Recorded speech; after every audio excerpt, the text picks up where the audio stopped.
Hello po Pinoy Creepypasta. Ako po si Roger. Matagal na rin akong fan nitong channel nyo at matagal na ring nais mag-submit ng kwento para marinig ko naman ang sarili kong karanasan sa isang YouTube channel. Matagal na itong nangyari, almost 12 years na rin siguro. Natatandaan ko na nagtatrabaho pa ako nito noon sa isang restaurant sa Lucena. Waiter ako noon. Minimum wage ang sahod at nag-iipon para makapag-aral uli. Bali tumutuloy ako sa isang boarding house malapit lang sa pinagtatrabahuhan ko. May sarili na akong motor nun, bigay ng papa ko noong birthday ko. Bawal sa boarding house manigarilyo, kahit sa sarili mong kwarto. Kaya nga minsan pagkatapos kong maghapunan, sinasakyan ko yung motor ko at pumupunta ako kung saan saan para magpahangin, para magyosi habang nagre-relax. Hindi naman ako noon matatakotin. Gustong gusto ko nga noon kapag nasa madilim akong lugar kasi tahimik lang ang lahat at walang istorbo. Naghahanap ako noon ng pwesto ng madaanan ko itong tulay na may rumaragasang ilog sa ilalim. Ganoong klaseng mga lugar ang gustong gusto kong tambayan. Yun bang malapit talaga sa nature. Pansin ko na bihirang bihira na daanan ng mga sasakyan yung lugar. Ang ginawa ko, tumigil ako sa tulay. At doon ako nagpark ng motor. Tapos naglabas ako ng yosi sabay sindi. Ang ganda nung panahon nung gabi na yon. Ang daming stars. Tapos maliwanag pa yung buwan. Nakatayo lang ako at nakaubos siguro ako ng mga 5 sigarilyo habang nandoon. Bigla na lang akong may narinig na boses. Mahina lang nung una. Tapos palakas siya ng palakas. Na alam kong nanggagaling sa ilalim ng tulay. Naglakad ako sa railings ng tulay. Tapos sumilip ako. May bata na nakatayo sa gitna ng ilog. Mababaw lang yung tubig, hanggang tuhod. Yung bata para siyang nakauniforme ng pampasok sa paaralan. Pwedeng elementary student o high school. Hindi ko maintindihan yung sinasabi niya. Naisip ko baka nampaprank yung bata. Tapos galing doon sa dilim na anino ng tulay, may mga nagsilabasang mga bata na kasing laki ng batang nakita ko. Ang dami nila, lampas 10. Lahat sila naglakad sa kung saan makikita ko sila dahil sa liwanag ng buwan. Tapos sabay-sabay na nagsalita. Sinasabihan ako na bumaba ako. May gumapang na takot sa buo kong katawan. Sa puntong yun, alam ko na hindi normal lang nakikita ko, na hindi sila mga batang buhay. Na gusto lang akong pagtripan. Tsaka ko lang siguro napansin na lahat sila may mga sugat sa ulo at may dugong umaagos sa mukha nilang lahat. Umatras ako. Naglakad pabalik sa aking motorsiklo at pinaharurot yun pauwi. Nung makarating sa boarding house, tsaka ko lang napansin na nabitawan ko pala yung kahan ng sigarilyo na dala ko. Matapos yun, medyo iniwasan ko na yung paggala sa gabi. Ewan ko ba, dahil sa experience na yun, pakiramdam ko lagi akong may makikitang kung ano sa dilim, kahit wala naman. Maganda rin naman ang naidulot nun, kasi nabawasan kahit konti yung paninigarilyo ko.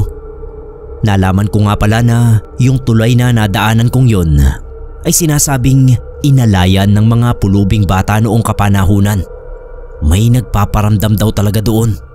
At may sumubok ng maligo sa gabi sa ganoong kababaw na ilog.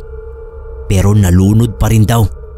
Ang sabi, yung mga multong bata ang may gawa nun.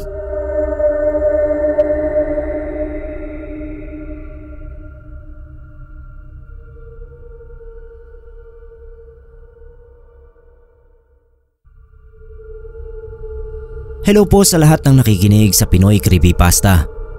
May ibabahagi sana akong kwentong kababalaghan na ako mismo ang nakaranas. Pakitago na lang po ako sa pangalang Ipe. Nakakahiya kasi itong karanasan ko at isang halimbawa na hindi dapat pamarisan. Noong nagka-college ako, may naging kaklase ako na itago na lang natin sa pangalang Theo. Si Theo yung stereotype na nerdy na estudyante. As in kung ano yung nasa TV na napapanood natin ng mga binubuli dahil sa pagiging nerd. Ganun na ganun yung itsura ni Theo. At ako bilang hindi model student ay naging target siya sa pambubuli. Hindi naman talaga ako bully. Si Tio lang talaga yung napagtripan ko noon dahil sa itsura niya. Minsan na papasok pa lang ako sa university ay nakita kong naglalakad si Tio na maraming dalang mga papel. Ang ginawa ko ay binunggo ko talaga siya para mabitawan niya yung mga dala niya. Tapos nagkunwari ako na tinutulungan siyang pulutin yung mga papel. Pero tinapakan ko lang ang mga yon at yung iba ay dinampot ko ng padakot kaya nagkagusot-gusot.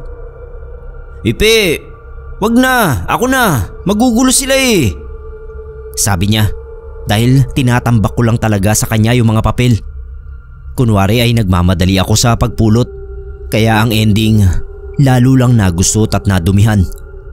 Nalaman ko na lang na thesis pala nila yon ng groupmates niya na ilang linggo na nilang pinagpupuyatan. Tapos dahil sa ginawa ko ay kinailangan niyang ulitin ang lahat ng yon mag-isa. Nawala pala kasi yung USB kung saan nakasave yung buong soft copy ng thesis nila. Nabitawan ni Theo noong binunggo ko siya at hindi na nakita kahit nagtulong-tulong na sila sa paghahanap. Wala pang Google Drive noon. Nagalit yung mga kagrupo niya at siya ang sinisi kung bakit nasira yung thesis nila. Medyo nakonsensya naman ako, lalo na nang mabalitaan kong na-ospital na si Tio dahil sa pagka-overfatigue. Mag-isa lang kasi niyang inulit yung thesis nila. Tapos may iba pa raw siyang ginagawa dahil graduating na siya. Ang payat nga noon. Tapos may hika pa pala. Sir Neb, guilty na guilty talaga ako. Tapos gusto kong bumisita sa kanya sa ospital. Kaso natatakot ako dahil baka isumbong ako sa parents niya. Tapos doon pa ako pagmumurahin. Ang ending hindi ko siya binisita at hindi ako nagsorry. Tapos doon na ako nakarinig ng mga boses na tinutuya ako. Hindi mga bulong sa tenga ang naririnig ko, kundi nasa loob talaga ng bungo ko. "Wala kang kwenta. Ang kaya mo lang ay yung mas mahihina sa'yo." Ganyan ang sinasabi noong una.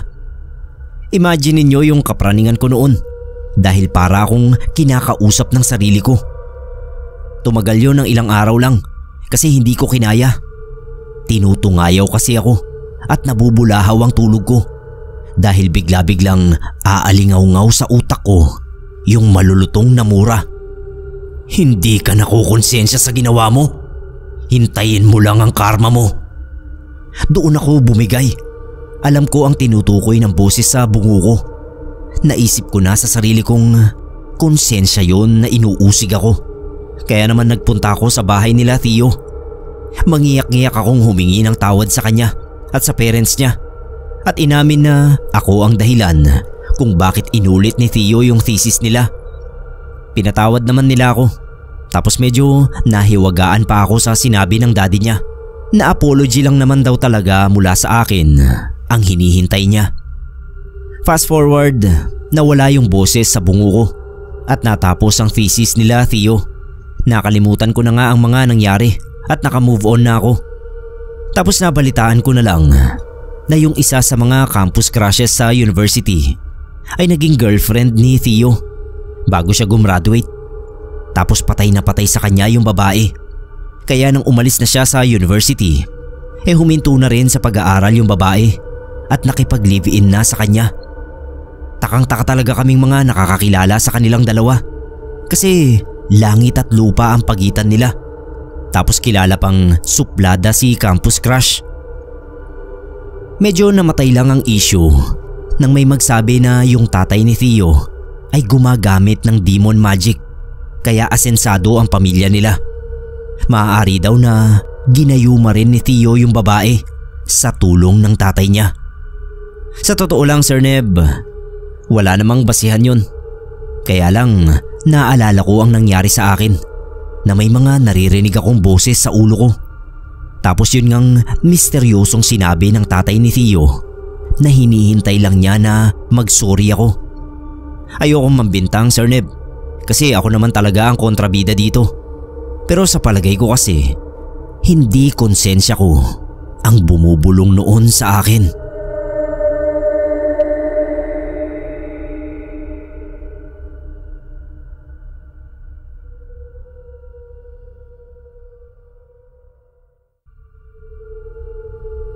Hello po Sir Neb at sa lahat ng nakikinig sa Pinoy Creepypasta. Tawagin niyo po akong Rose. May nangyari sa akin noong college ako na alam kong pamilyar sa mga listeners natin. Bali may event sa school namin. Tapos naatasan kami na mag-perform ng isang play sa isang minor subject namin. Yun na rin daw ang exam namin sa finals. Kaya sabi ng leader namin, pag-igihan daw ng lahat para mataas ang makuha naming grade. Isang buong araw din kaming nag-research para maghanap ng play na madaling gawin pero maganda ang story. Nung makahanap na kami, may natukahang gumawa ng script at meron din sa mga costume at stage design. Mahaba naman ang oras para makapag-practice kaya hindi kami gaanong nangangamba. Ang usapan sa isang bakanting lote malapit sa bahay ng kaklase namin, gaganapin ang practice. After lunch daw magkikita-kita. Malawak yung buong bakanting lote. Bali napapalibutan siya ng matataas na building. Yung mismong lote puro lupa. Walang damo. Nakakapagtaka raw kasi hindi tinutubuan ng kahit na anong halaman o damo yung loteng yon. Malinis naman yung lugar. Bihira lang daw may tumambay doon, lalo na sa gabi. Kasi may nagpaparamdam daw na multo. Hindi kami natakot kasi umaga naman. Nagsimula na kaming mag-practice. Todo bigay lahat kasi alam namin na nakasalalay doon ang grades ng lahat. Mga alas 5 na nang magpahinga kami at bumili ng makakain na tinapay. Gutom na ako noon. Nakaupo ako sa malaking bato at nakatingin doon sa abandonadong bahay na sira-sira. Katabi lang din ng lote. Naramdaman ko bigla na tumaas yung temperatura ng buong paligid. Tapos namamawis ako ng sobra. Hindi ko maintindihan kung bakit. Tumayo ako para uminom ng tubig pero walang epekto. Sabi nung isa kong kaklase, may lumalabas daw na usok sa bibig ko. Nahihilo na ako kaya bumalik ako sa pagkakaupo. At doon ko na narinig na may nagsasalita. Tinatawag niya yung pangalan ko.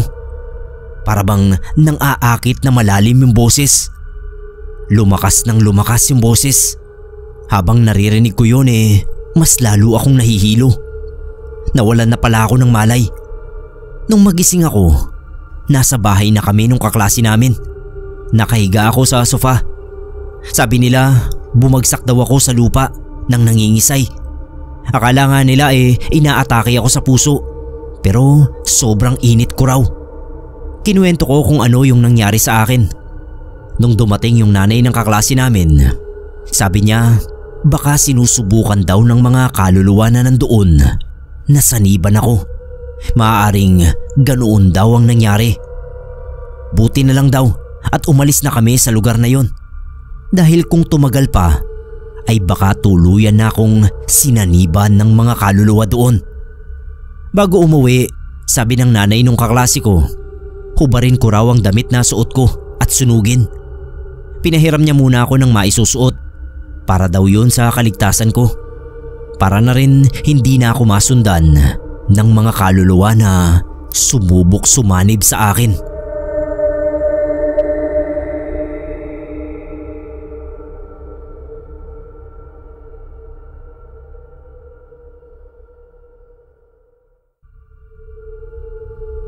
Kwento ko lang po ang isang pangyayari sa aming pamilya na nagsimula noong mamatay si Daddy. Ako nga pala si Vincent, isang solid kapasta mula pa noong 2019. Matagal nang nangyari ang kwentong ito, Sir Neb. Hindi pa ako subscriber sa Pinoy Creepypasta. Pero ngayon lang ako nagkaroon ng sipag at kapal ng muka na isalaysay ito. Pasensya na po kung pangit. Hindi kasi ako magaling magsulat. Pero sana mapagtiyagaan niyo pa rin po. Sir Neb, certified animal lover si Daddy. Mahilig siyang magdampot ng mga pusa. Lalo na yung mga kuting na tinatapon lang sa kung saan-saan. Pinupulot niya pero hindi niya inuuwi sa amin. Kundi dinadala niya sa mga animal shelter na alam niya. Maawain sa hayop si Daddy. Pero ayaw naman niyang magselos yung alaga niyang si Maika. Aspin na may halong Rottweiler yon si Maika. Pero takot sa potpot ng pandesal at tumatalbog na bola. Binaby ng husto ni Daddy yon si Micah, kaya lumaking parang kulang-kulang. Kakaibang aso na sa kabila ng laking nakuha nito sa lahi na Rottweiler ay daig pa ang Shih Tzu sa pagkaarte. Napakaduwag din. Huwag ka lang talagang kikilos ng mabilis ay natataranta. Kumakalma lang yon kapag kausap si Daddy. Nakakairita ang boses ni Daddy kapag kausap si Micah. Para ba siyang nagiging pabebe din. Tapos yung tenga ni Micah ay natutupi palikod habang tinataas-taas naman niya yung isa niyang paw na parang nakikipag-appear. Biro nga namin ay baka may autism si Micah. Pero sabi ng vet ay hindi naman nagkakaroon ng ganoong kondisyon ng mga aso. Sadya lang daw talagang maarte at pabebe si Micah. Taong 2011 nang namatay si Daddy. Bigla ang atake sa puso. Nung mamatay siya ay nanamlay ng husto si Micah at inakala namin na mamamatay siya sa pagka-heartbroken. Pinaalam kasi namin sa kanya ang nangyari kay Daddy at bagamat hindi siya nakakapagsalita, halatang grabe ang lungkot niya. Noong nilibing si Daddy ay sinama namin si Micah sa sementeryo at talagang umalulong siya ng napakatagal. Lalo tuloy kaming nag-iyakan dahil kita namin yung kalungkutan ni Micah. Naging tamlayin pa nga siya lalo at ayaw nang kumain pagkatapos mailibing si Daddy. Lagi lang siyang nakabantay sa may gate na parabang hinihintay niyang bumalik si Daddy. Kinausap namin si Micah at sinubukang ipaliwanag sa kanya ang bago naming buhay na wala na si Daddy. Pero ang totoo ay hindi naman niya talaga kami nauunawaan. Matamlay pa rin siya. Hanggang sa isang araw ay narinig ko na lang na tumatahol si Micah. Yung tahol na nakikipaglaro. At nang tignan ko siya ay nagtayuan ang balahibo ko sa katawan. Nakaupo si Micah at tinataas niya yung isa niyang paw na parang nakikipag-appear. Nakatupi rin patalikod ang tenga niya na ginagawa lang niya kapag nagsasalita si Daddy sa boses na pabebe. Biglang lumingon sa akin si Micah. Pagkatapos ay tumingin ulit sa harapan niya nang may katagalan. Maya-maya ay tumayo na siya at nilapitan yung bowl niya ng pagkain. Kumain siya at uminom ng tubig. Pagkatapos ay nahiga at natulog. Kinuwento ko kay Mama ang nangyari at hindi na siya nagulat. Nung nakaraang gabi raw na pinapakain niya si Micah ay may kaparehong pangyayari din. Pumorma daw ang mga tenga ni Micah na parang naririnig ang boses ni Daddy. Pagkatapos ay kumain na ito. Naiyak pa kami ni Mami noon. Mabuti pa raw si Micah parang tinutulungan mag-move on ni Daddy. Paano naman kami nila Mami at mga kapatid ko? Bigla ay lumapit sa amin si Micah at dinilaan yung binti ni Mami. Tinanong ni Mami si Micah kung nasa paligid pa rin daw ba si Daddy. Bilang sagot ay lumingon si Micah sa lagayan niya ng pagkain at kumiwal-kiwal ang buntot. Lalo lang kaming nag-iyakan ni Mami dahil parang kumpirmasyon yun nakapiling pa namin si Daddy. Ilang beses pang kumilo si Micah noon na parang naririnig ang boses pabebe ni Daddy kapag kausap siya. Unti-unting nakarecover ang aso namin sa kalungkutan niya at kasabay noon ay nakaka-move on din kaming pamilya kapag nakikita naming ginagawa yun ni Micah. Sir Neb 2018 namatay si Micah. 11 years old lang siya noon. Naniniwala kami na sinundo ni Daddy si Micah dahil sa huling pagkakataon ay natupi palikod ang tenga niya at kahit nahihirapan na ay tinaas pa rin ni Micah ang isang paw niya na parang nakikipag-appear.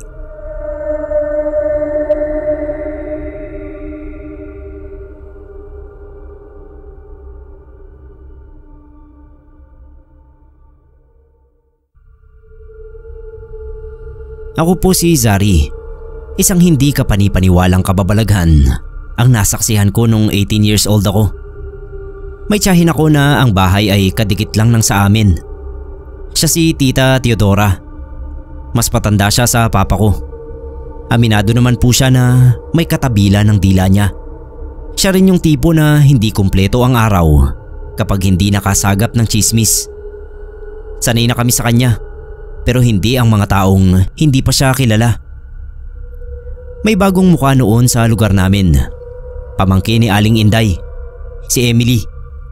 Palibasa nga hindi kilala kaya naging mainit sa mga mata ni tita. 2 linggo pa lang si Emily sa baryo namin nang ibalita sa amin ni tita na si Emily at ang kapitbahay din naming si Mang Adolfo na may asawa at 3 anak ay nagkakamabutihan daw. Kitang-kita raw niya na sabay na pumasok ang dalawa sa bakanting kubo malapit sa patay na balon. Ano pa raw ba ang gagawin doon? Pero hindi lang yon.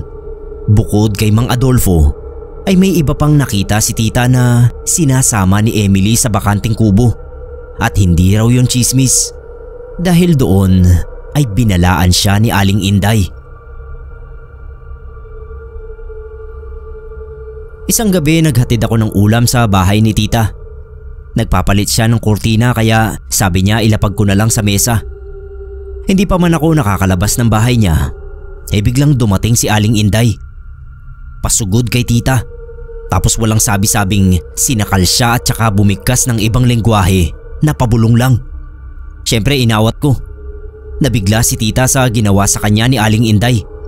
Kaya nang makawala siya sa pagkakasakal ay pinagmumura niya at sinuklian naman siya ng matalim na tingin bago tuluyang lumabas ng bahay.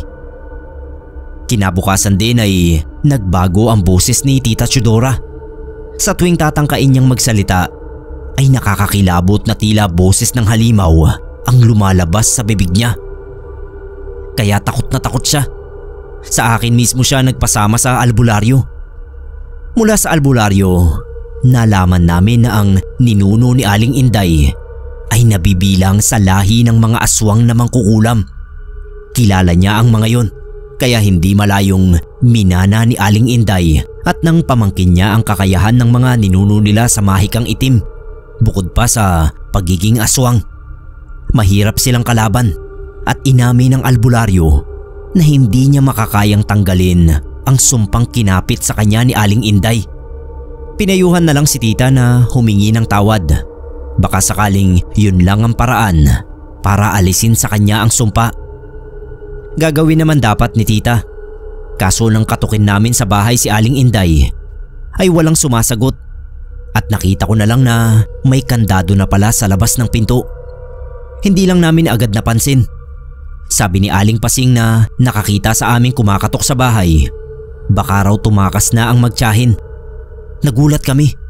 Bakit tatakas? Kwento ni Aling Pasing. Yung mga kinuwento ni tita na mga lalaking nakasama ni Emily sa bakanting kubo ay mga nawawala raw at nang ipacheck ni kapitan ng kubo ay sobrang lansa raw. May mga bakas pa ng dugo sa lapag kaya nabuo ang hinala nila na kinain ni Emily ang mga yon doon mismo sa abandonadong kubo. Hindi na kami masyadong nabigla dahil nalaman na namin sa albularyo ang tungkol sa lahi ng magtiyahin.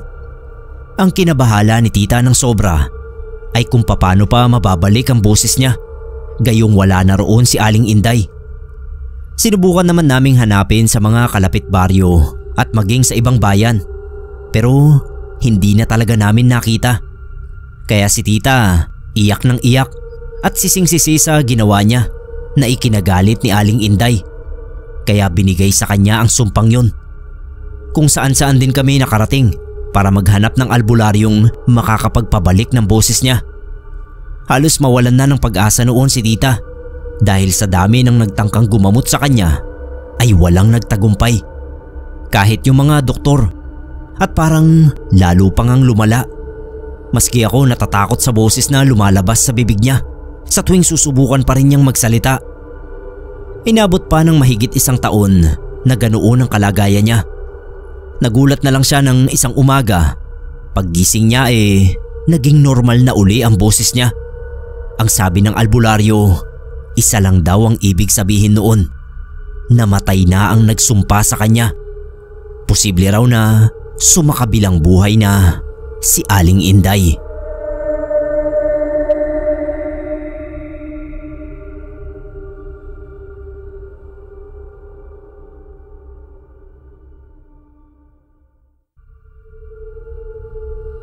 Hello po Sir Neb.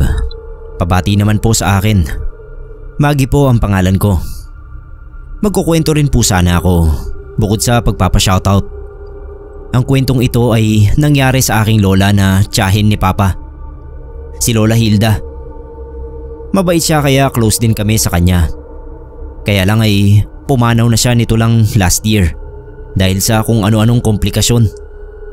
5 months pagkatapos siyang operahan sa atay. Actually, 50-50 nga si Lola sa operasyon na yon dahil habang nasa operating table ay nag-flatline daw siya. Magagaling lang yung doktor kaya na-revive pa siya. Kaya lang ay halos 2 araw pa ang nagdaan bago nagising si Lola. Doon ay nasabi ng mga doktor na mukhang hindi tagumpay ang operasyon at kailangan pang obserbahan si Lola sa loob ng ilang buwan. At ayun nga, 5 buwan lang ang nagdaan ay pumanaw rin siya dahil nga sa mga komplikasyon. Maedad na rin kasi si Lola Hilda kaya maliit ang tsansa na ma-survive niya ang liver transplant. Pinagpasalamat pa rin naman ng aming pamilya na kahit papano ay nakasama pa namin siya ng ilang buwan. Malaking bagay na sa amin yon. Mabalik sa panahon na nagising si Lola, makaraan ang halos 2 araw pagkatapos ng operasyon. Akala ng mga anak ni Lola na siyang bantay niya nang magising siya ay may masakit sa kanya. Paano raw ba naman? Pagdilat ng mga mata ni Lola Hilda ay umiiyak na ito. Hindi raw nagsasalita si Lola pero umaagos naman ang mga luha niya. Nataranta si na Tito pero sabi raw ni Lola ay wala namang masakit sa kanya. Kaya lang siya umiiyak ay dahil nagising na siya at siya ay may nalaman. Sabi ni Lola Hilda, ang naalala lang niya ay noong bago siya makatulog para sa operasyon. Pagkatapos ay nagising siyang nasa isang hardin na hanggang tuhod niya ang mga tanim na bulaklak. Napakabango at napakaganda ng hardin at wala yung hangganan. Puro bulaklak ang nakikita niya kahit saan siya lumingon. Wala raw na daramang kahit na ano si Lola Hilda. Hindi siya natatakot o natutuwa. Basta naroon lang siya at naglalakad. Sa kakalakad niya ay nakarating siya sa isang ilog na napakalinaw. Bigla siyang nakadama ng pagkauhaw kaya sasalok daw sana siya ng tubig sa ilog. Pero biglang nahawi yung tubig na parang Red Sea noong hinati ni Moses. Nang subukan ulit sumalok ni Lola ay nahawi muli ang tubig. Para bang ayaw siyang painumin.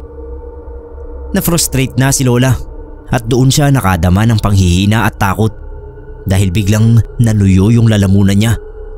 Naisip niyang bumaba na mismo sa ilog. Pero may narinig siyang nagsalita.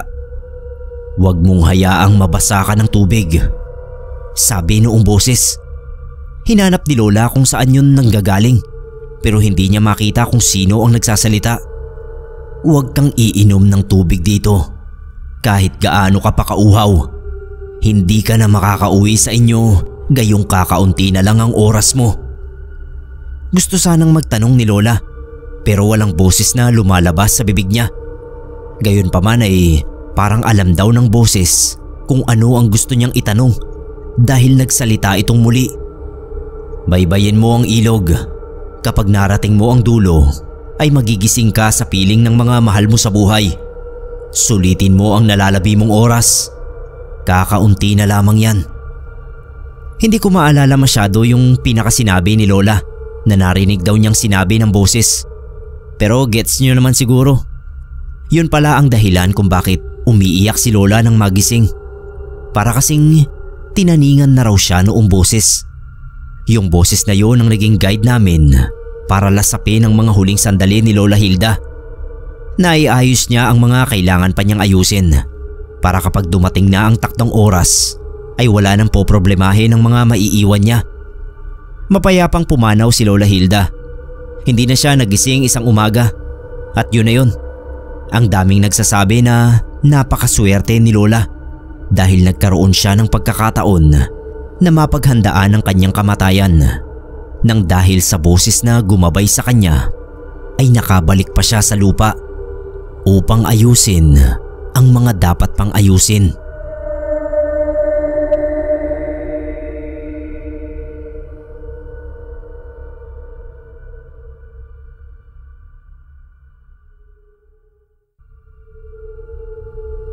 Hello po sa lahat ng fanatics ng Pinoy Creepypasta. Lalo na po sa inyo, Sir Neb. Ako nga pala si Ferdy mula rito sa General Santos. Magsishare lang sana ako ng kwento tungkol sa isang dating kasamahan sa trabaho na pinaniniwalaan namin at ng marami na hindi siya para sa pangingisda sa dagat. Alam nyo kasi, yung kasamahan ko na yun na tawagin nating Simeon ay nakursunadahan ng sirena. At ito nga ang nangyari base mismo sa nasaksihan ko noon sa laot. Si Simeon hindi mo yan masasabing estranghero sa dagat. Kagaya ko at ng iba pa naming kasamahan, mga batang maliliit pa lang kami ay sanay na kami sa laot. Lumaki kaming mangingisda. Alam na namin ang mga panganib at senyales ng peligro sa karagatan. Pero yung araw na yun, may kakaibang nangyari. Ang lakas ng alon ng dagat at gayon din ang makina ng luma naming bangka. Kaya nagsisigawan kami para makapag-usap-usap sa laot. Tapos itong si Simeon, isa-isa kaming nilapitan at tinatanong, "Naririnig mo ba yun?" "Alin ba?" sagot ko. "Wala kang naririnig?" tanong niya uli. "Na ano ba?" tanong ko rin. Napansin ko na malayo ang tingin niya. Parang may hinahanap sa laot. Pagkatapos sa ibang kasama naman siya lumapit at nagtanong. Hindi ko na lang siya pinansin at nagsaing na lang ako ng tanghalian namin. Maya-maya biglang nagkasigawan ng mga kasama ko habang nakadukwang sa tubig. Yung iba tumalon na. Si Simeon daw pala, bigla na lang tumalon sa tubig. Nanlaki ang mga mata ko kay Simeon. Para siyang dolphin sa bilis lumangoy. Halos hindi siya maabutan ng mga kasama ko. Kaya hinabol na siya gamit ang bangka. Mabuti at naabutan at nalagyan ng salbabida. Nagwawala siya. Nanlalaban sa mga kasamang nagsasalba sa kanya mula sa tubig. Kailangan naming magtulong-tulong para maiangat siya. Nagsisisigaw si Simeon at gustong tumalon muli sa dagat. Ang ginawa namin ay tinalokbungan siya ng lambat at ginapos. Sir Neb, nakakapangilabot yung itsura niya.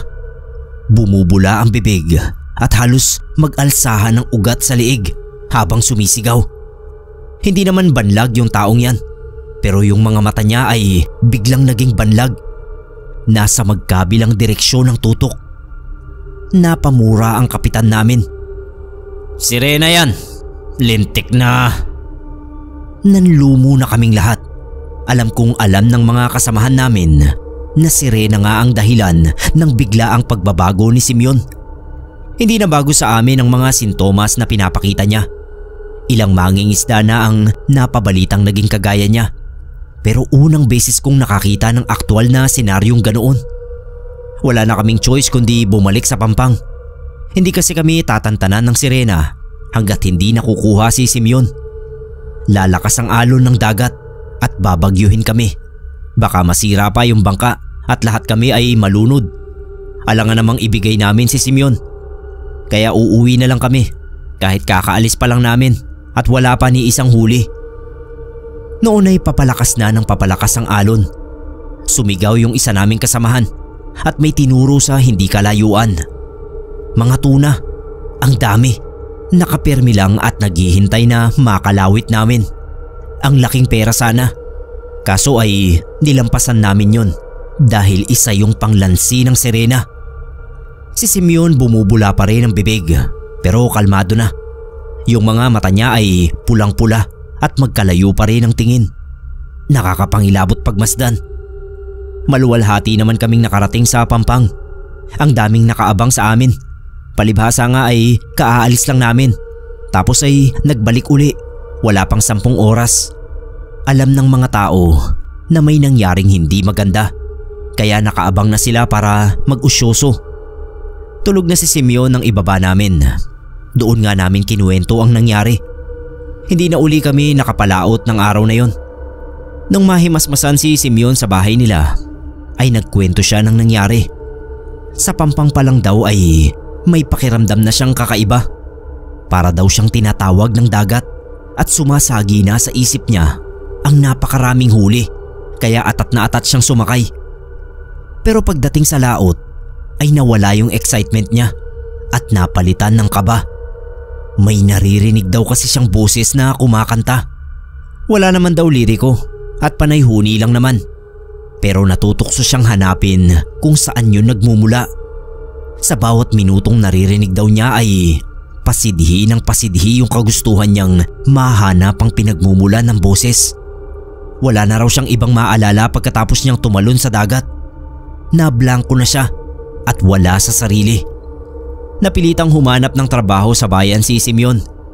Kumbaga, natroma siya sa dagat dahil sa kanyang naranasan.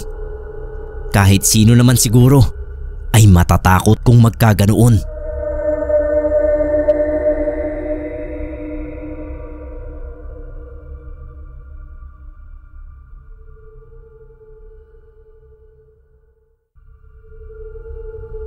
Andrew po ang pangalan ko, Sir Neb. Magandang araw sa mga nakikinig sa Pinoy Creepypasta. Yung girlfriend ko talaga ang pumilit sa akin na mag-send ng kwento dito. Bale 5 years ago na nang mangyari ito. Geraldine ang pangalan ng girlfriend ko, pero Dindin ang tawag sa kanya ng mga nakakakilala. Mahilig kami sa adventure. Mahilig kaming gumala kung saan saan. Nauubos lang ata ang pera namin kakapunta sa mga galaan tuwing day off namin. Sabi nga ni Dindin, kaya rin daw ata wala kaming naiipon pang kasal kasi nagagastos namin lagi sa travel. May nagrekomenda sa amin. Bakit daw hindi namin itry na mag-hike sa bundok? Nakita ko na kumintab talaga yung mata ni Dindin nung marinig niya yon.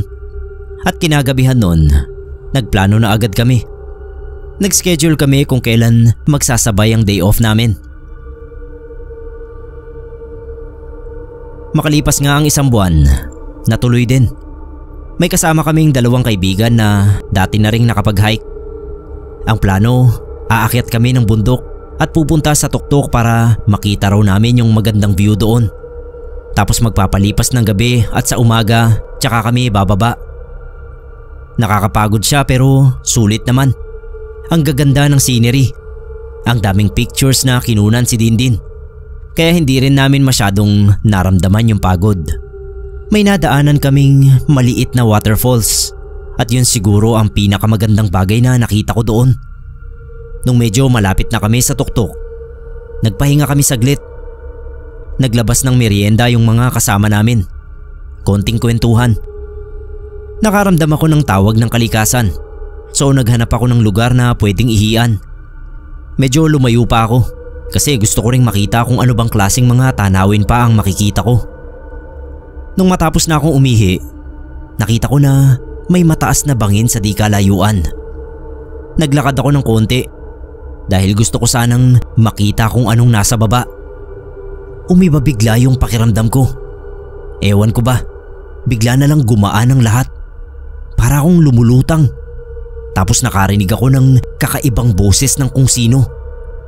Lakad, lakad, sabi niya. Paulit-ulit ang sinasabi niya. Lakad lang. Naglakad naman ako. Wala akong ibang nasa isip kundi ang sinasabi ng boses. Lakad, lumakad ka lang. Pakiramdam ko noon lumilipad ako ng diretsyo. Hindi ko makita kung saan ako papunta. Tapos tsaka ko narinig yung sigaw ni Dindin. Tinawag niya yung pangalan ko ng sobrang lakas. Bumalik yung ulirat ko at nang yumuko ako, kalahating talampakan na lang ay mahuhulog na ako doon sa bangin. Yung pawis ko tumutulo na sa buong mukha ko at parang ang init ng 2 tenga ko sa hindi ko maipaliwanag na dahilan. Agad akong bumalik at niyakap si Dindin. Sabi niya, nakatulala raw ako sa langit. Tapos dahan-dahan na naglalakad papunta sa bangin. Kinuwento ko sa kanila ang lahat. Sabi ng mga kasama namin, may ganoon daw talaga sa mga bundok. Lalo na kapag mag-isa ang hiker. Marami nang napabalita na tumalon sa bangin dahil sa mga naririnig nilang boses. Kaya madalas daw kahit iihi lang ay nagpapasama sila sa mga kasama kasi mahirap na. Baka mabiktima pa ng mga boses. Nakarating naman kami sa tuktok ng bundok at totoo nga yung sabi nila. Life-changing talaga ang view. After noon, hindi na kami sumubok ni Dindin na umakyat pa uli ng bundok. Na-pressure na kasi kami Pinilit na ako ng mga magulang niya na pakasalan ko na raw siya. Kaya obligado kami na mag-ipon na at hindi na makapag-travel.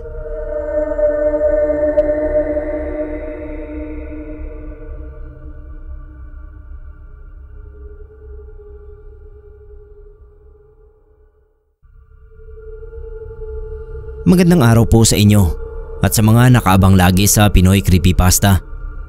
Sana magustuhan nyo itong kwento ko. Helen ang pangalan ko. Maaga akong nagkaanak. 18 ako nang mabuntis sa panganay naming anak. College ako noon at medyo pasaway na bata. Siguro dahil na rin laging nag-aaway ang mga magulang ko. Kaya gusto ko na lang magliwaliw sa labas imbis na umuwi sa bahay. Tapos ayun, nabuntis at tumigil sa pag-aaral kasi hindi kayang pagsabayin ang dalawa. Buti at pinanagutan naman ng asawa ko ang nangyari. Kasal na kami ngayon. Tumira kami sa bahay namin. Parang naging blessing in disguise pa nga yung baby kasi nabawasan yung pag-aaway nila mama at papa nung mga panahon na yun. Kung mag-aaway man sila, bihira na at hindi na sa bahay.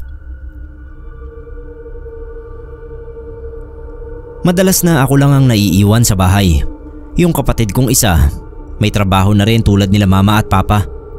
Yung asawa kong si Rainier, may trabaho din siya. Hindi naman ako nahirapan kay Alexa nung baby pa siya. Ang gaan niya lang na bantayan. Yung iyak niya mahina lang at saka laging tulog. Sabi nga ni mama, noong baby raw ako halos oras-oras akong umiiyak. Isang hapon nasa crib si baby. Gising siya at pinaglalaroan niya naman yung maliliit na stuffed toy na regalo sa kanya. Pumunta ako sa kusina para magtimpla ng gatas nung marinig ko na tumatawa si Alexa. Napangiti ako kasi mukhang nag-e-enjoy talaga doon sa stuffed toy. Kaso may narinig akong boses. Narinig kong binanggit niya yung pangalan ni Alexa. 2 ulit. Agad akong lumingon at saglit kong nakita na may nakayukong anino sa crib ni Alexa. Pero naglaho din agad. Napatakbo ako at naitapon ko yung tinitimpla kong gatas. Nagpunas ako ng kamay tsaka ko kinarga si Alexa. Takot na takot ako nung oras na yon. Palinga-linga sa paligid. Nangyari pa yan ng ilan pang ulit. Madalas na nangyayari kapag kami lang ni baby Alexa ang nasa bahay. Kapag kasama ko naman sila mama at papa o kahit si Rainier, wala naman akong naririnig na boses. Nung minsang mabanggit ko ito kay mama, sinamahan niya kami sa isang albularyo. Si Manang Eli. Matagal na siyang albularyo.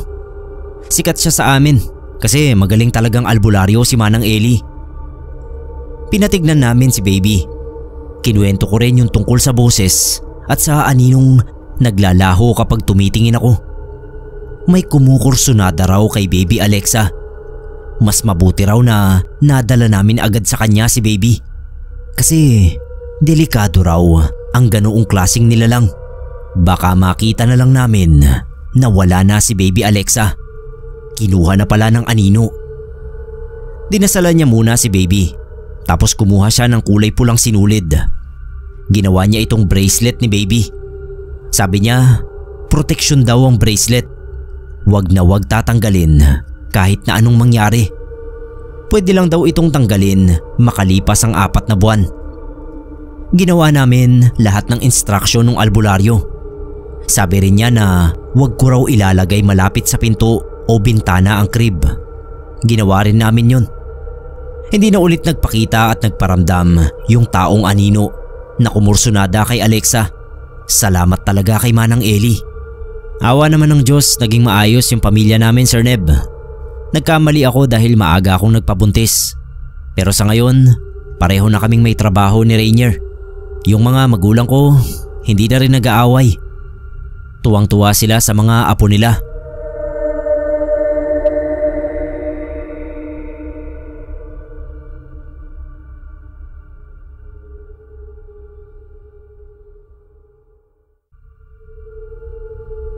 Hello po sa inyong lahat. Ang pangalan ko po ay Samson. Sam na lang para maikli. May asawa na ako. Reyna ang pangalan niya. Almost 5 years na rin kami at 4 years old naman ang kaisa-isa naming anak na si Ariana.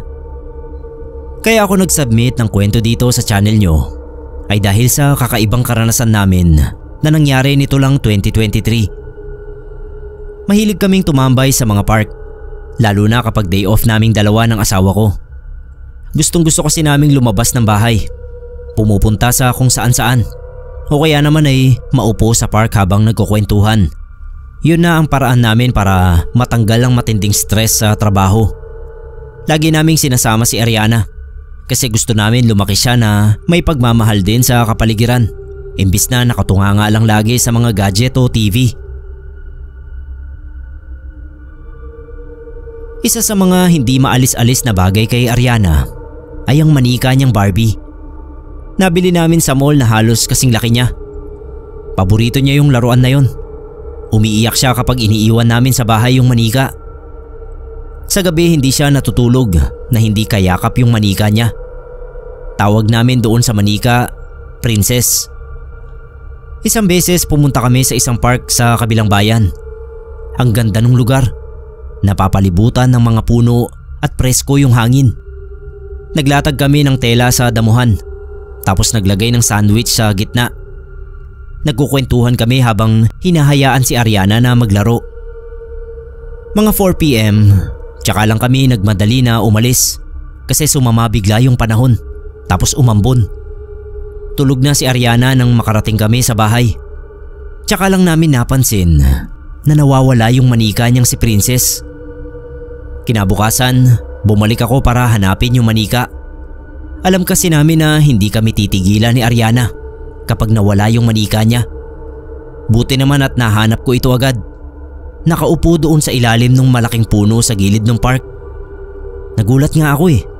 Paano nakarating yun doon? Lumipas yung mga araw at may napansin kaming kakaiba kay Ariana.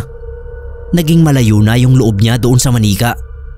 Dati halos ayaw niyang bitawan yung manika. Tapos biglang wala na siyang pakialam. Isang hapon iniwan namin si Ariana sa kwarto kasi nasa sala kaming dalawa ni Reyna. Narinig namin ang pag-iyak ni Ariana. Sabay kaming dalawa ni Mrs. na tumakbo papasok ng kwarto. Bago pa kami makarating doon sa kwarto ay pareho naming narinig ni Reyna ang boses ng isang lalaki. Para bang si Ariana ang kausap niya. "Sumama ka sa akin! Sumama ka na sa akin!" Pagpasok namin sa kwarto, ang nadatnan namin ay nakahiga si Ariana. Tapos yung manika ay nakapatong sa kanya. Lumapit ako sa manika at buong lakas na sinipa ko yun. Natanggal yung ulo at tumama ito sa pader. Paglingon ko, akap na ni Mrs. si Ariana. Lumabas sila ng kwarto. Kinuha ko yung manika at dumiretso sa kusina. Hindi na ako magkakaila. Pero takot na takot ako nung oras na yon. Hindi ko maipaliwanag. Pero para bang napakalakas ng kutob ko na sa manika nang galing yung boses lalaki na narinig namin ni Reyna. Binuhusan ko ng konting gas yung manika at nilagay sa latang basurahan. Sinunog ko yun. Agad naman na natunaw dahil gawa ito sa plastic. Pagbalik ko sa loob, nagdarasal silang dalawa. Sumama na ako at nagdasal na rin. Naikwento na namin ito sa isang kaibigan na eksperto sa mga kababalaghan at kulam. Sabi niya, malamang nung naiwan sa parke yung manika ay may sumamang kung anong klaseng engkanto dito.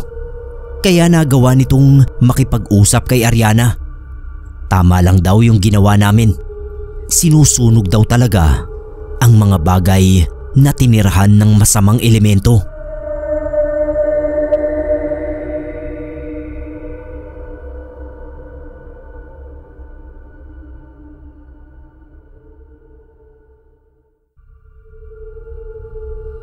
Kwento lang ito ng kasama ni Mama sa Zumba na si Tita Ruby. Nurse si Tita Ruby sa isang pampublikong ospital sa amin. Itong kwento niya na isishare ko sa inyo ay nangyari noon daw bagong graduate pa lang siya sa nursing school. Naghahanap pa lang siya ng experience noon dahil kakapasa pa lang niya sa licensure exam. Mahirap daw maghanap ng mapapasukang ospital kahit noon pa man. Dahil talaga palang maraming nurse sa Pilipinas. Natanggap daw si tita sa isang private hospital. Si tita nga pala ay yung tipo ng tao na mabait naman at palakaibigan. Kaya lang kasi ay napakalakas ng dating niya. Yung tipong intimidating ba. Sabi ni mama dahil daw yun sa high cheekbones ni tita. Tapos singkit yung mga mata niya na medyo pataas. Kaya nagmumukhang masungit si Tita Ruby. Pero mabait siya talaga at mahilig pang mamigay ng pulburon. Anyway, nabanggit ko lang naman po dahil may kinalaman yung pagiging intimidating ni tita sa karanasan niya. Mag-iisang buwan na siya roon sa ospital pero wala siyang masabing kaklose niya. Madalas ay mag-isa lang siyang kumakain kahit na nakabreak din ng ibang nurse. Kinakausap naman siya ng mga yon pero mas madalas kaysa hindi ay wala siyang kakwentuhan. Nung magtagal nga ay nalaman niyang nahihiya palang lumapit sa kanya yung mga nurse dahil mukha raw siyang masungit. Tuloy ay hindi siya mawarningan ng mga yon tungkol sa umuungol sa hallway na papunta sa ward ng mga lalaki. First time daw narinig ni tita yung ungol sa hallway ay noong nag-duty siya ng 24 hours dahil nagsunod-sunod ang emergency at kinulang sila ng tao. Nag-round si tita sa male ward ng 2:00 ng madaling araw. Naririnig niya raw yung ungol na parang nahihirapan. Pero dahil nasa ospital nga siya na maraming pasyenteng nahihirapan, edi syempre hindi niya pinansin yung mga ungol. Sunod na beses niyang narinig yun ay noong may hinatid siyang pasyente sa male ward. Napapalingon na si tita sa paligid dahil sa mga ungol. Pero yung doktor, aide na nagtutulak ng wheelchair ng pasyente, yung mismong pasyente at asawa nito, parang wala raw naririnig. Kaya hindi na lang siya kumibo. Pero nang time na yun ay kinilabutan na siya. Dahil tanghaling tapat yun. Pero may umuungol na siya lang yata ang nakakarinig. Itatanong daw sana ni tita sa mga kapwa niya nurse ang tungkol doon. Kaso ay hindi siya makatsyempo. Hanggang sa isang beses ay may kasama siyang doktor na papunta roon sa male ward para mag-check ng mga pasyente. Pagdaan nila sa hallway ay ayan na naman yung mga ungol. Tapos nagsalita raw yung doktor. Ay nako, kailan kaya mamamalat sa pag-iyak to? Doon na nagkaroon ng lakas ng loob si tita na magtanong tungkol sa umuungol na boses sa hallway. At doon lang din siya naliwanagan. Sabi ng doktor ay matagal na yung umuungol na yon. Ayon daw sa ibang matatagal ng staff, kahit daw noong bagong tayo pa lang yung ospital, ay naroon na yung umuungol na yon, na ang bansag pala ng mga nakakarinig ay si Boy Ngawa. Ayon pa roon sa doktor ay walang nakakaalam kung saan eksakto naroon si Boy Ngawa. Basta naririnig lang nila ito kapag daraan sa hallway. Tinanong pa siya noong doktor kung hindi raw ba siya na-orient ukol doon at parang wala siyang kaalam-alam. Di syempre sabi niya ay hindi nga. Sinabihan siya ng doktor na kapag may pasyente o kaanak ng pasyente na nagtanong tungkol sa umuungol sa hallway, ay i-deny niya dahil kasiraan yun sa ospital. Ewan pa paano naging kasiraan yun.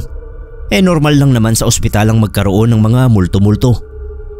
Nung magtanong nga si Tita Ruby sa mga co-nurse niya, ay umamin nga ang mga yon na nahihiya sa kanya. Kaya hindi na ikwento ang tungkol kay Boy Ngawa. Tumagal ng 6 na taon si tita sa ospital na yon bago siya lumipat sa public hospital. Maliban kay Boy Ngawa, ay wala na raw siyang naranasang kababalaghan doon sa una niyang ospital.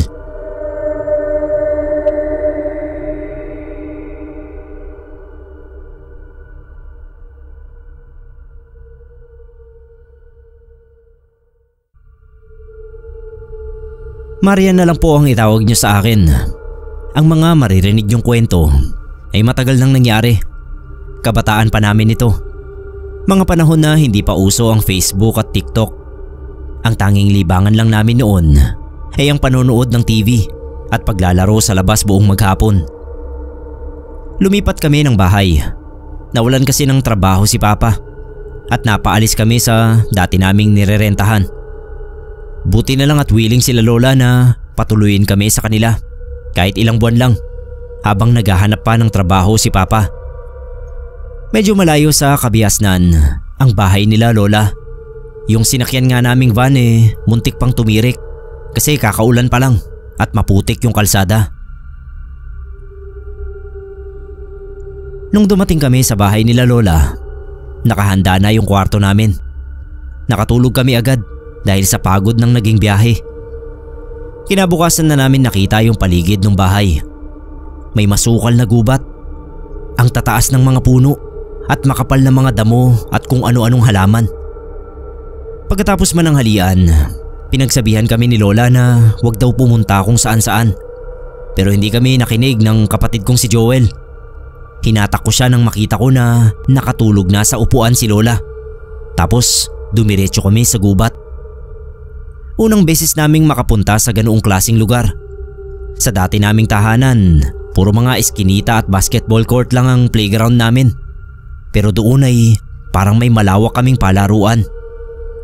Ang dami naming nakitang kakaibang insekto at mga hayop. Naisipan naming tumambay malapit sa ilog. Nagkukwentuhan kami ni Joel habang siya ay panay ang pukol ng bato sa ilog. Tsaka namin narinig yung kakaibang boses na nanggagaling kung saan. Hindi ko ma-explain kung gaano katinis yung boses. Basta nabigla kami at napatingin sa paligid. Tumayo ako at nilibot ang tingin. Wala namang tao. Kami lang dalawa ni Joel. Nagkatinginan kami kasi nakakatakot nga naman. Hanggang biglang lumitaw galing sa kung saan ang isang malaking palaka na kulay itim. Itim na itim yung kulay niya at ang mga mata pulang-pula. Doon pa lang ay hindi na mabuti yung pakiramdam ko. Niyakap ako ni Joel. Nagsalita yung palaka. Ang sabi niya ay umalis na raw kaming dalawa dahil ang lugar na yun daw ay hindi para sa mga bata. Kinarga ko si Joel. Payat siyang bata noon kaya hindi ako nahirapan. Tsaka ako tumakbo pabalik sa bahay nila lola. Hindi ko na matandaan kung gaano ba ako kabilis tumakbo. Basta ang naaalala ko na lang ay nasa kusina kaming dalawa ni Joel habang hinihingal. Nagsumbong kami kay lola. Nagalit siya sa amin. Sinabihan niya na raw kami pero hindi kami nakinig. Kwento niya, dati na raw may nalunod sa ilog na yon. Pinamumugaran daw kasi ng mga engkanto ang lugar na yon sa gubat. At malamang yung nakausap namin ay isa sa mga naninirahan doon. Ilang araw ang lumipas, binigyan niya kami ng kwintas na may krus. Ang sabi ni lola, pangontra daw yon para hindi kami basta-basta mapaglaruan ng mga nilalang sa gubat. Dahil nga sa nangyari, hindi na kami umulit pa ni Joel. 2 months pagkatapos ay nakalipat din kami sa ibang bahay. Yung kwintas na bigay ni lola, nasa akin pa rin. At tuwing pumupunta ako sa mga lugar na hindi ako pamilyar, ay sinusuot ko yun.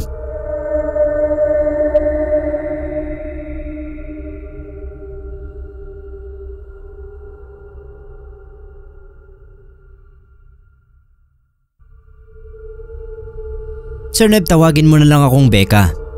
Ang ibabahagi kong kasaysayan sa inyo ay walang multuhan o aswangan, pero ibang level ng takot dahil ginamit ng sangkot dito ang paniniwala namin sa Diyos. Tawagin na lang natin siyang Roy. Si Roy ay anak ng pastor namin. Christian po kami nila Roy. Nagwo-worship kami sa iisang church at doon nga nagkakilala. Si Roy bata pa lang daw ay ginugroom na para maging pastor. Hindi naman nagtagal ay nangyari yun. Tapos katagalan ay may mga sinasabi na siya na iba sa nakasanayan naming teachings. At kung papakinggan ay talagang may punto siya. Nagtatag siya ng panibagong church. Sumama ako sa kanya at halos 40 miyembro ng dati naming church. Lalong naging charismatic si Roy. Nagkukwento siya na nakakausap niya si God. Naririnig niya ang boses nito na siya umanong gumagabay sa kanya para maipakalat ang mabuting balita. Kung iisipin ay parang kabaliwan yung sinasabi niya. Pero kasi natututo ako at nauunawaan namin ang gusto niyang iparating. Kaya lang wala pang isang taon ay napansin na namin ang mga hindi magagandang turo ni Roy. Sinisiraan niya ang ibang religion. Pinupuwersa pa niya kami na mag-recruit ng ibang miyembro. Dapat every week ay at least may madadala kaming isang bagong attendee. Dahil kung hindi ay madidisappoint daw si God. Naging necessity ang pagre-recruit at nagagalit siya kapag hindi kami nadadagdagan. Napansin ko rin na nagkaroon siya ng mga teachings na hindi ko na kayang tanggapin. Tapos may mga sinasabi siya na parang hindi na tama, lalo na sa hindi nakakapag-recruit. Hanggang sa dumating yung araw na nagsawa ako. Nahihirapan kasi akong mag-recruit dahil wala nang kwenta yung mga turo ni Roy. Hindi na nga siya nagtuturo, kundi nagkukwento na lang ng pangarap niyang maging nag-iisang religion sa mundo, yung sa kanya. Nagbalik loob ako sa dating church na yung daddy niya ang pastor. Doon ay nalaman kong may mga usapan na nga pala na marami nang nakakapansin na mali ang mga turo niya. Isang araw ay kumatok sa bahay ko si Roy. Ako lang noon mag-isa at hindi maganda ang bungad niya. Bakit hindi na nag-church ang alibughang anak? Sabi ba naman niya, sabay pumasok kahit hindi ko siya pinapapasok. Natakot agad ako dahil kakaiba yung tingin niya sa akin. Hindi ako makapagsalita. Napaatras na lang ako at napaupo habang siya ay nagsalita na ng nagsalita. Ang dami niyang binitawang Bible verse na tungkol sa pagpaparusa. Tapos yung boses niya pabago-bago at palakas ng palakas. Hindi ko alam kung paano niya nagagawa, pero nagboboses babae siya.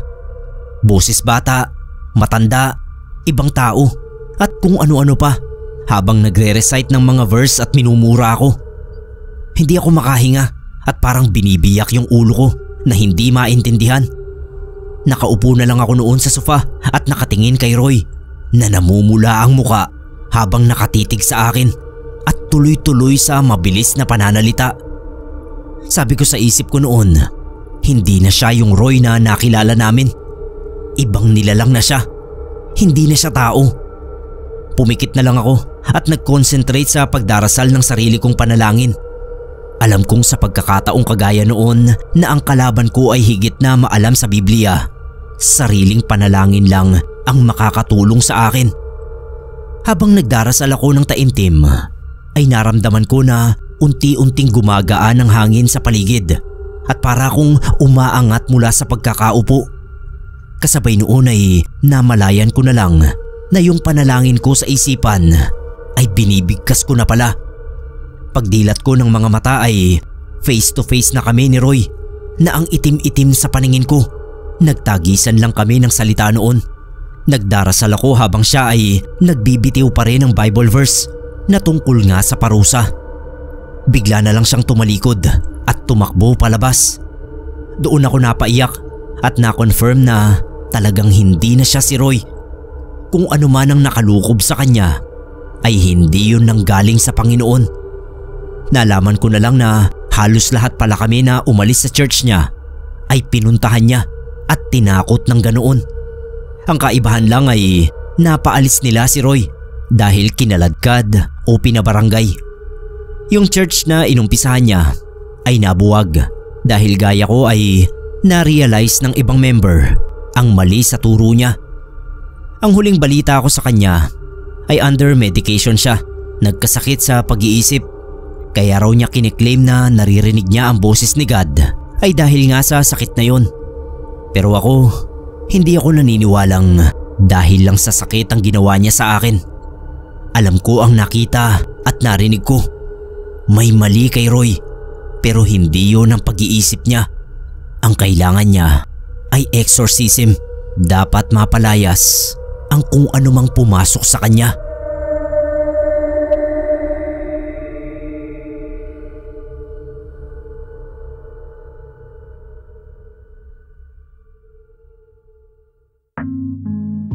Mga kapasta, maraming salamat po sa mga nakinig. Pakilike naman po ang ating video at subscribe na po yung mga hindi pa nakasubscribe.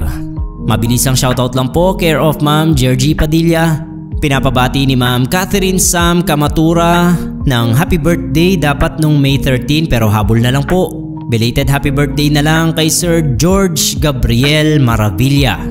Muli po mula kay Ma'am Catherine Sam Kamatura, happy birthday kay George Gabriel Maravilla. Shoutout na rin po kay Ma'am Georgie Padilla. Anyways, yan lang po ang episode natin para sa araw nito mga kapasta. Muli po, ako po si Neb Quero, magandang gabi po sa inyong lahat.